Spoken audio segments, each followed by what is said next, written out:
পৃথিবীর কেউই আপনাকে সতর্ক করতে পারবে না যদি আপনি নিজে থেকে না সতর্ক যতক্ষণে হবেন।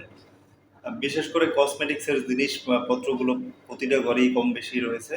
তো বাচ্চাদের নাগালের বাইরে রাখুন, কারণ প্রতিটা জিনিসই ক্ষতিকর একটা প্রভাব ফেলতে পারে শিশুদের জন্য। ওরা তো না বুঝে না শুনে নাকের ভিতরে ঢুকাই দিবে, কানের ভিতরে ঢুকাই দিবে, মুখে ঢুকাই দিবে।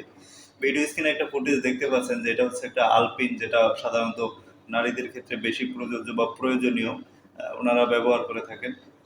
তো এই জিনিসটা একটা বাচ্চা প্রায় ২ বছরের একটু কম বয়স, ও হচ্ছে গিলে ফেলছে। এখন একদমই পেটের ভিতরে গিয়ে বেঁধে আছে, কি একটা ভয়ঙ্কর করুণ অবস্থা। তো যে কোনো সময় একটা মারাত্মক দুর্ঘটনা ঘটতে পারে। আমরা দুর্ঘটনা বলতে সাধারণত হয়তো বুঝি যে গাড়ি অ্যাক্সিডেন্ট, আগুনে পড়ে যাওয়া, এটা সেটা। এছাড়াও দুর্ঘটনা রয়েছে। এই ছোটখাটো দুর্ঘটনাগুলো এড়িয়ে চলার জন্য সবাইকে বিশেষভাবে অনুরোধ করছি। সবাই শিশুদের নাগালের বাইরে